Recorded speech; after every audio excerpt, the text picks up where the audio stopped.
Hello दोस्तों, मैं पार्थ सिंह और आप देख रहे हैं horror hub India YouTube channel.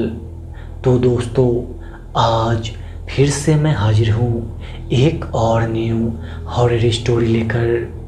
अगर आपको हॉरर स्टोरी सुनना पसंद है तो आप मेरे इस चैनल को सब्सक्राइब कर सकते हैं, क्योंकि मैं हर रोज़ इस चैनल पे एक न्यू हॉरर स्टोरी अपलोड करता हूँ। तो दोस्तों, आज की जो स्टोरी है वह है मरमेड के ऊपर, मतलब कि जल परी के ऊपर। ये स्टोरी रियल है या फेक मैं आपको नहीं बता सकता, क्योंकि यह स्टोरी मुझे इंटरनेट पर मिली है। लेकिन मैं इतना ज़रूर बता सकता हूँ कि इस स्टोरी को पढ़ने के बाद यह मुझे काफ़ी रियलिस्टिक लगा। तो दोस्तों, हेडफोन लगाइए और स्टोरी का मज़ा लीजिए। मेरा नाम जॉनसन है। मैं अमेरिका का रहने वाला हूँ। पता नहीं आज मैं आपको मेरे साथ घटी जो घटना बताने जा रहा हूँ उस पर आप लोग भरोसा करोगे या नहीं, लेकिन यह मेरे साथ घटी बिल्कुल सच्ची घटना है। इस घटना को मेरे साथ घटने के बाद इस दुनिया को देखने का मेरा नज़रिया पूरी तरह से बदल चुका है। यह दुनिया वैसा बिल्कुल नहीं है जैसा आपको दिखता है। इस दुनिया में तरह तरह की अजीबोगरीब चीज़ भरी पड़ी है। ऐसे ही अजीबोगरीब एक चीज़ हमारे समुद्र में पाए जाते हैं, जिसका नाम है मरमेड, यानी कि जलपरी। आज मैं इसी जलपरी का मेरे साथ घटी एक सच्ची घटना बताने जा रहा हूँ। ये बात है 1970 के आसपास की। उन दिनों मैं करीब 14 से 15 साल का रहा होऊंगा। मेरे डैड पेशे से एक मछुआरे थे और मॉम हाउसवाइफ। हमारे फैमिली में मेरे दादाजी, दादी जी, मॉम, डैड और सिर्फ मैं ही रहता था। हमारी फैमिली काफ़ी छोटी थी। हमारे पास एक बोट भी था जिससे दूर समुंदर में जाकर मछलियाँ पकड़ा करते थे और उसी को बेचकर हमारी घर का खर्चा चला करता था। उन दिनों मेरे पास एक डॉग भी था जिसका नाम जैक था। वह काफ़ी हट्टा कट्टा डॉग था। डैड और दादाजी के साथ वह भी समुंदर में जाता था। अक्सर स्कूल की छुट्टी के बाद मैं भी डैड के साथ मछली पकड़ने दूर समुंदर में चला जाता था। मुझे समुद्र बहुत ज़्यादा पसंद था। समुद्र के बीच एक अजीब सी शांति होती है, एकांत, भीड़-भाड़ से बिल्कुल दूर। एक दिन हमेशा की तरह मैं, डैड और दादाजी मछली पकड़ने के लिए दूर समुंदर में निकल गए थे अपनी बोट से। मेरे साथ मेरा डॉग जैक भी था। हम लोग करीब तट से 1 से 1.5 किलोमीटर अंदर समुद्र में आ चुके थे। गर्मियों का दिन चल रहा था। सूरज सीधे हमारे सर पर था, जिसकी वजह से गर्मी कुछ ज़्यादा ही लग रहा था। हमारा बोट काफ़ी बड़ा था, जिसमें 2 रूम थे। एक रूम बोट के अंडरग्राउंड था, जिसमें हम मछलियाँ पकड़कर डाला करते थे, और एक ऊपर की ओर था जिसमें हम सभी अपना सामान रखते थे।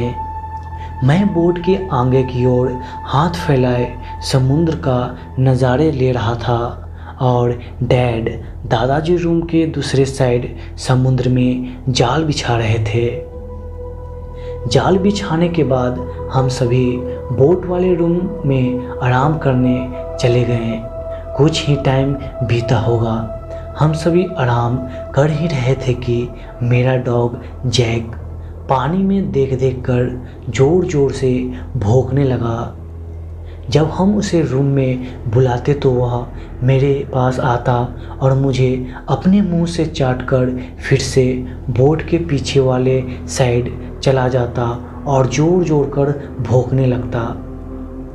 मुझे जैक का यह बिहेवियर देखकर थोड़ा अजीब लगा, क्योंकि जैक पहली बार बोट पर समुद्र में मछलियाँ पकड़ने नहीं आया था, बल्कि वह जब छोटा ही था तब से समुद्र में डैड और दादाजी के साथ आता था।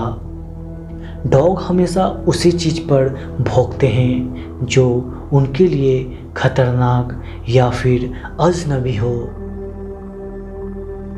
लेकिन समुद्र में उसने ऐसा क्या खतरा देख लिया जो लगातार भौंके जा रहा हो। मेरा मतलब समुद्र में ज़्यादा से ज़्यादा क्या हो सकता है, मछलियाँ ही ना। लेकिन जैक ने पहले भी समुद्र में मछलियाँ देखी थी। जैक मछलियों का देखने का आदी हो चुका था। जैक के लिए मछलियाँ खतरा या फिर अजनबी चीज़ नहीं था। मैं उठा, डैड और दादाजी वहीं सो रहे थे। मैं जैक को बुलाते हुए बोट वाली रूम से बाहर निकला। तेज़ धूप थी। मैंने अपनी एक हाथ अपनी आँखों के ऊपर रखा ताकि आँखों को तेज़ सनलाइट से बचा सके। जैक अभी भी नहीं आ रहा था। मैं उसके पास गया। जैक लगातार नीचे समुद्र की गहराइयों में देख जोर जोर कर भौंके जा रहा था। अपने पास मुझे आता देख जैक ने भौंकना बंद कर दिया और बस बोट के चारों तरफ घूम घूम कर समुद्र की गहराइयों में देखने लगा। मैं भी चारों तरफ देखने लगा कि आखिर जैक भौंक किस पे रहा है, लेकिन समुद्र हमेशा की तरह एकदम शांत था। मैं अपने डॉग जैक को पकड़कर अंदर बोट रूम में ले ही जा रहा था कि मेरी नज़र सामने समुद्र में बिछे मेरे जाल पर गई। वह जाल तेज़ी से लेफ्ट राइट हिल रहा था, मानो उस जाल में जो भी चीज़ हो वह अपने आप को उस जाल से छुड़ाना चाह रही हो। मैंने तुरंत अपने डैड और दादाजी को आवाज़ लगाई। मुझे लगा कि जाल में बहुत सारी मछलियाँ फंसी हुई है। मेरे डैड और दादाजी दौड़ कर आए। अब वह जाल कुछ ज़्यादा तेज़ी से लेफ़्ट राइट हो रही थी, मानो अब वह जाल टूटने वाली हो।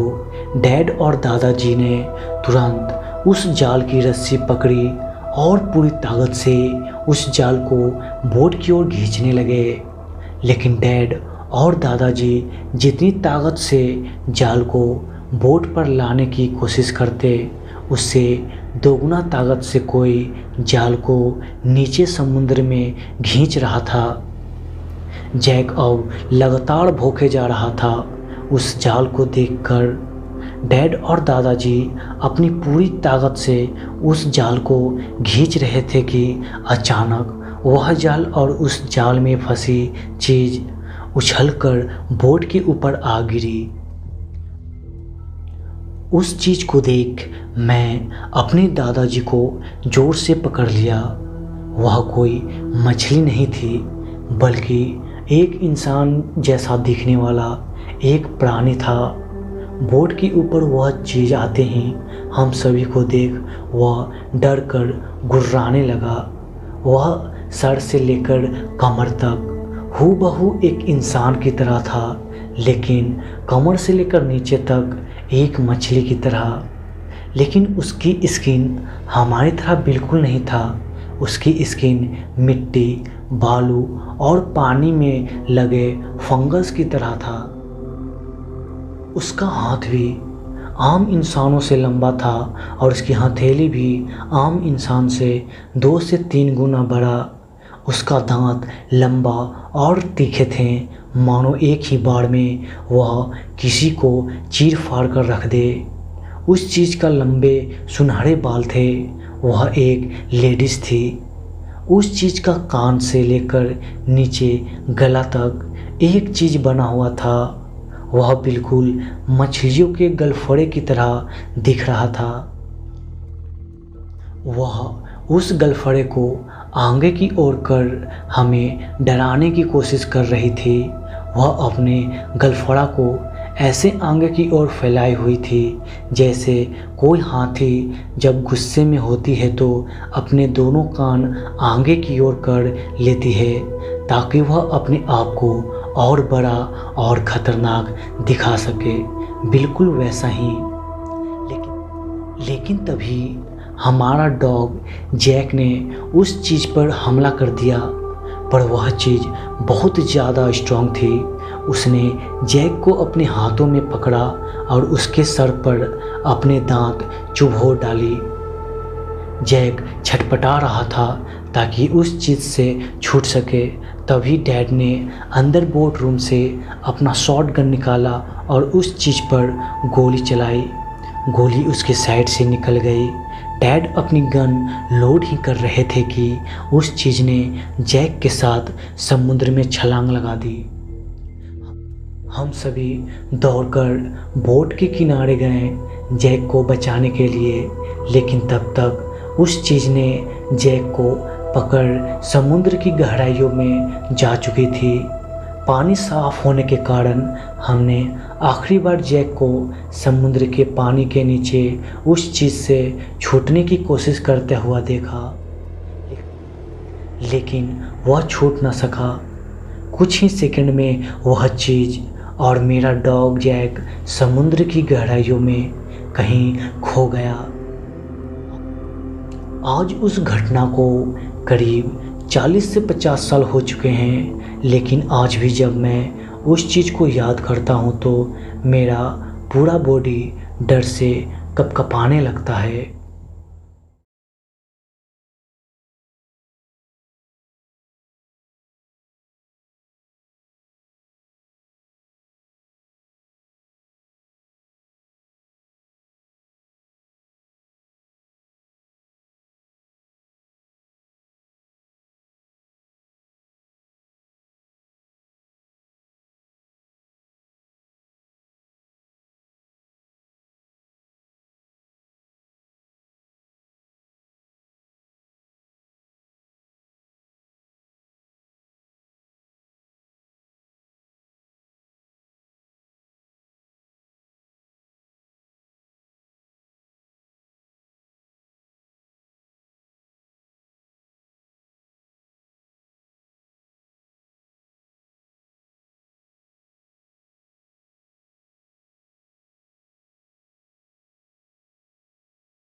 हेलो दोस्तों, मैं पार्थ सिंह और आप देख रहे हैं horror hub India YouTube channel. तो दोस्तों, आज फिर से मैं हाजिर हूँ एक और न्यू हॉरर स्टोरी लेकर। अगर आपको हॉरर स्टोरी सुनना पसंद है तो आप मेरे इस चैनल को सब्सक्राइब कर सकते हैं, क्योंकि मैं हर रोज़ इस चैनल पे एक न्यू हॉरर स्टोरी अपलोड करता हूँ। तो दोस्तों, आज की जो स्टोरी है वह है मरमेड के ऊपर, मतलब कि जल परी के ऊपर। ये स्टोरी रियल है या फेक मैं आपको नहीं बता सकता, क्योंकि यह स्टोरी मुझे इंटरनेट पर मिली है। लेकिन मैं इतना ज़रूर बता सकता हूँ कि इस स्टोरी को पढ़ने के बाद यह मुझे काफ़ी रियलिस्टिक लगा। तो दोस्तों, हेडफोन लगाइए और स्टोरी का मज़ा लीजिए।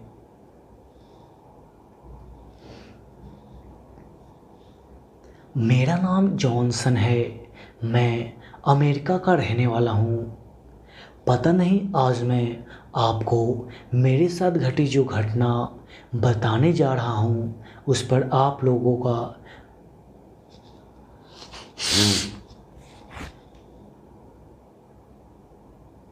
मेरा नाम जॉनसन है। मैं अमेरिका का रहने वाला हूँ।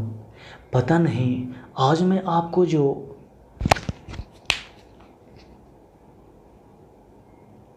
मेरा नाम जॉनसन है। मैं अमेरिका का रहने वाला हूँ। पता नहीं आज मैं आपको मेरे साथ घटी जो घटना बताने जा रहा हूँ उस पर आप लोग भरोसा करोगे या नहीं, लेकिन यह मेरे साथ घटी बिल्कुल सच्ची घटना है। इस घटना को मेरे साथ घटने के बाद इस दुनिया को देखने का मेरा नज़रिया पूरी तरह से बदल चुका है। यह दुनिया वैसा बिल्कुल नहीं है जैसा आपको दिखता है। इस दुनिया में तरह तरह की अजीबोगरीब चीज़ भरी पड़ी है। ऐसे ही अजीबोगरीब एक चीज़ हमारे समुद्र में पाए जाते हैं, जिसका नाम है मरमेड, यानी कि जलपरी। आज मैं इसी जलपरी का मेरे साथ घटी एक सच्ची घटना बताने जा रहा हूँ। ये बात है 1970 के आसपास की। उन दिनों मैं करीब 14 से 15 साल का रहा होऊंगा। मेरे डैड पेशे से एक मछुआरे थे और मॉम हाउसवाइफ। हमारे फैमिली में मेरे दादाजी, दादी जी, मॉम, डैड और सिर्फ मैं ही रहता था। हमारी फैमिली काफ़ी छोटी थी। हमारे पास एक बोट भी था जिससे हम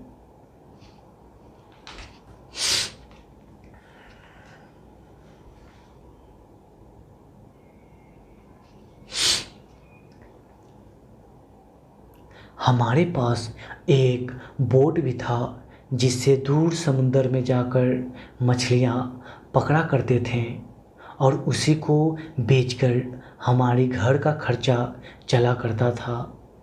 उन दिनों मेरे पास एक डॉग भी था जिसका नाम जैक था। वह काफ़ी हट्टा कट्टा डॉग था। डैड और दादाजी के साथ वह भी समुंदर में जाता था।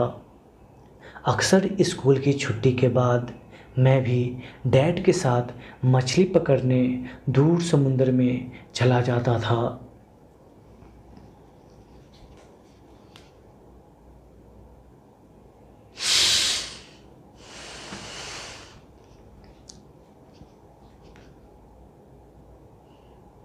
मुझे समुद्र बहुत ज़्यादा पसंद था।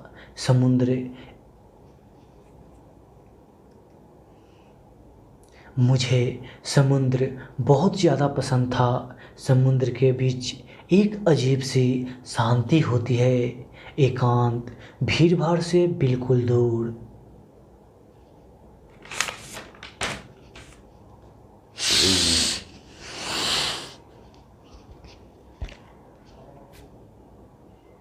एक दिन हमेशा की तरह मैं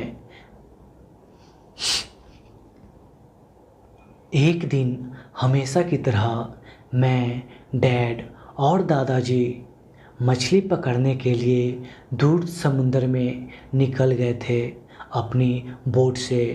मेरे साथ मेरा डॉग जैक भी था। हम लोग करीब तट से 1 से 1.5 किलोमीटर अंदर समुद्र में आ चुके थे। गर्मियों का दिन चल रहा था।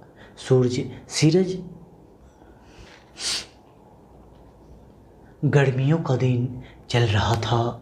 सूरज सीधे हमारे सर पर था, जिसकी वजह से गर्मी कुछ ज़्यादा ही लग रहा था। हमारे बोट काफ़ी बड़ा था, जिसमें 2 रूम थे। एक रूम बोट के अंदर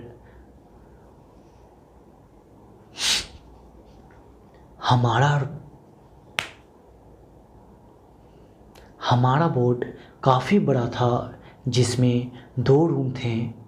एक रूम बोट के अंडरग्राउंड था, जिसमें हम मछलियाँ पकड़ कर डालते थे, और एक ऊपर।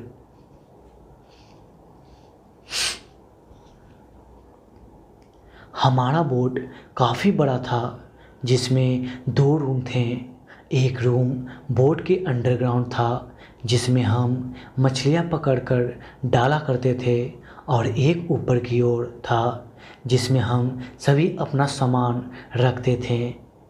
मैं बोट के आगे की ओर हाथ फैलाए समुद्र का नज़ारे ले रहा था, और डैड दादाजी रूम के दूसरे साइड समुद्र में जाल बिछा रहे थे।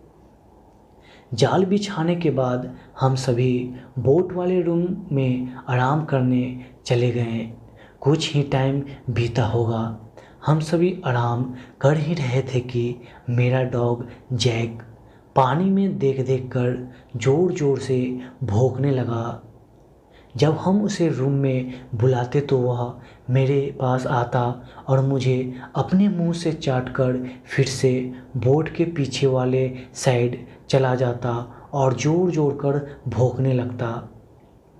मुझे जैक का यह बिहेवियर देखकर थोड़ा अजीब लगा, क्योंकि जैक पहली बार बोट पर समुद्र में मछलियाँ पकड़ने नहीं आया था, बल्कि वह जब छोटा ही था तब से समुद्र में डैड और दादाजी के साथ आता था।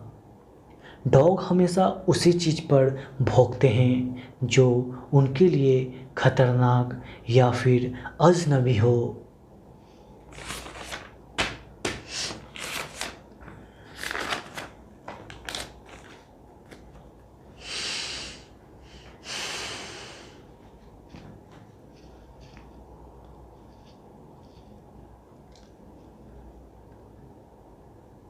लेकिन समुद्र में उसने ऐसा क्या खतरा देख लिया जो लगातार भौंके जा रहा हो। मेरा मतलब समुद्र में ज़्यादा से ज़्यादा क्या हो सकता है, मछलियाँ ही ना। लेकिन जैक ने पहले भी समुद्र में मछलियाँ देखी थी। जैक मछलियों का देखने का आदी हो चुका था। जैक के लिए मछलियाँ खतरा या फिर अजनबी चीज़ नहीं था। मैं उठा। डैड और दादाजी वहीं सो रहे थे। मैं जैक को बुलाते हुए बोट वाली रूम से बाहर निकला। तेज़ धूप थी। मैंने अपनी एक हाथ अपनी आँखों के ऊपर रखा ताकि आँखों को तेज़ सनलाइट से बचा सके। जैक अभी भी नहीं आ रहा था। मैं उसके पास गया। जैक लगातार नीचे समुद्र की गहराइयों में देख जोर जोर कर भौंके जा रहा था। अपने पास मुझे आता देख जैक ने भौंकना बंद कर दिया और बस बोट के चारों तरफ घूम घूम कर समुद्र की गहराइयों में देखने लगा। मैं भी चारों तरफ देखने लगा कि कोई आखिर मैं भी चारों तरफ देखने लगा कि आखिर जैक भौंक किस पे रहा है। लेकिन समुद्र हमेशा की तरह एकदम शांत था। मैं अपने डॉग जैक को पकड़कर अंदर बोर्ड रूम में ले ही जा रहा था कि मेरी नज़र सामने समुद्र में बिछे मेरे जाल पर गई।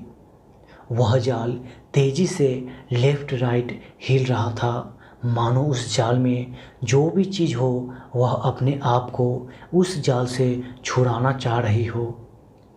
मैंने तुरंत अपने डैड और दादाजी को आवाज़ लगाई। मुझे लगा कि जाल में बहुत सारी मछलियाँ फंसी हुई है। मेरे डैड और दादाजी दौड़ कर आए।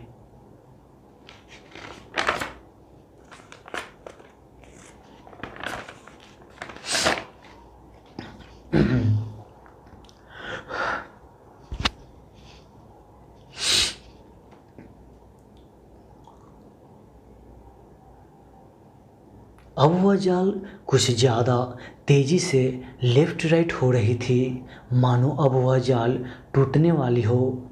डैड और दादाजी ने तुरंत उस जाल की रस्सी पकड़ी और पूरी तेज़ी से उस जाल को बोट की ओर खींचने लगे। लेकिन डैड और दादाजी जितनी ताकत से जाल को बोट पर लाने की कोशिश करते, उससे दोगुना ताकत से कोई जाल को नीचे समुद्र में खींचता।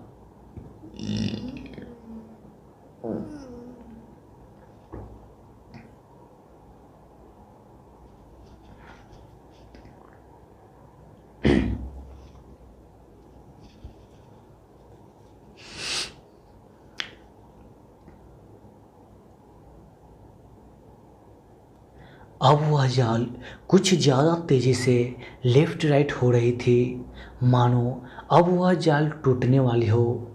डैड और दादाजी ने तुरंत उस जाल की रस्सी पकड़ी और पूरी तेज़ी से जाल को बोट की ओर खींचने लगे।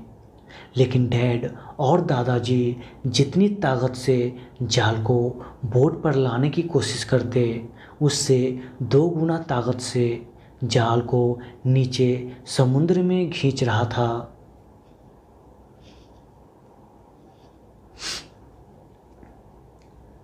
अब वह जाल कुछ ज़्यादा तेज़ी से लेफ़्ट राइट हो रही थी, मानो अब वह जाल टूटने वाली हो। डैड और दादाजी ने तुरंत उस जाल की रस्सी पकड़ी और पूरी ताकत से उस जाल को बोट की ओर खींचने लगे।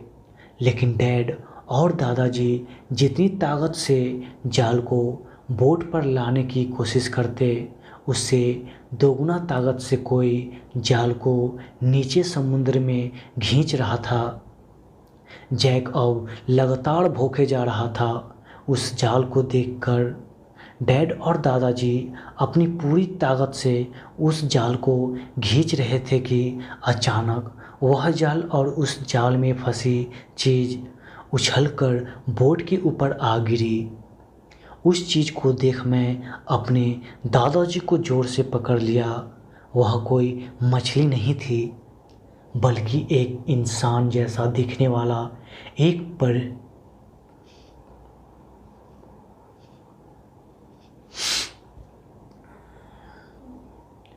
उस चीज़ को देख मैं अपने दादाजी को ज़ोर से पकड़ लिया।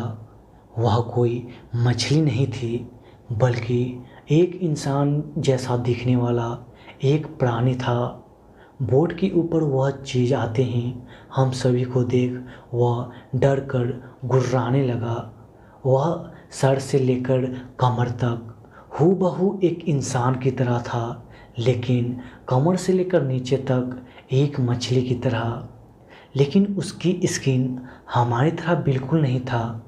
उसकी स्किन मिट्टी, बालू और पानी में लगे फंगस की तरह था।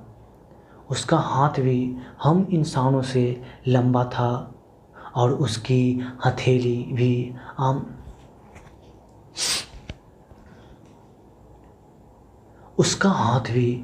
आम इंसानों से लंबा था और उसकी हथेली भी आम इंसान से 2 से 3 गुना बड़ा।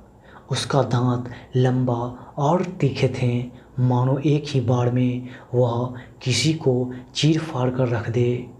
उस चीज़ का लंबे सुनहरे बाल थे। वह एक लेडीज़ थी। उस चीज़ का कान से लेकर नीचे गला तक एक चीज़ बना हुआ था।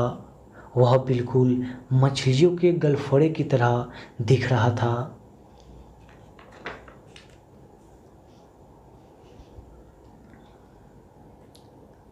वह उस गलफड़े को आगे की ओर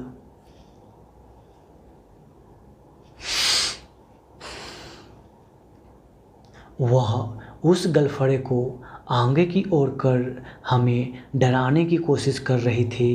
वह अपने गलफड़ा को ऐसे आगे की ओर फैलाई हुई थी जैसे कोई हाथी जब गुस्से में होती है तो अपने दोनों कान आगे की ओर कर लेती है ताकि वह अपने आप को और बड़ा और ख़तरनाक दिखा सके। बिल्कुल वैसा ही। लेकिन तभी हमारा डॉग जैक ने उस चीज़ पर हमला कर दिया, पर वह चीज़ बहुत ज़्यादा स्ट्रॉन्ग थी। उसने जैक को अपने हाथों में पकड़ और उसके सर पर अपने दांत चुभा डाला।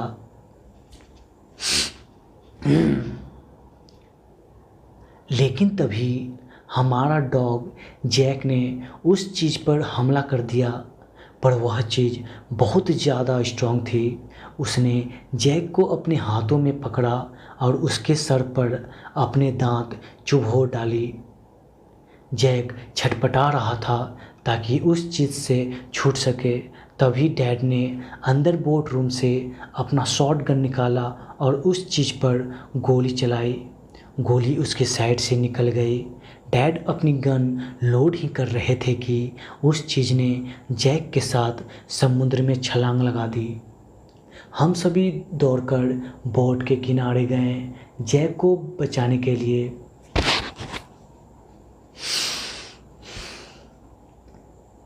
हम सभी दौड़कर बोट के किनारे गए जैक को बचाने के लिए।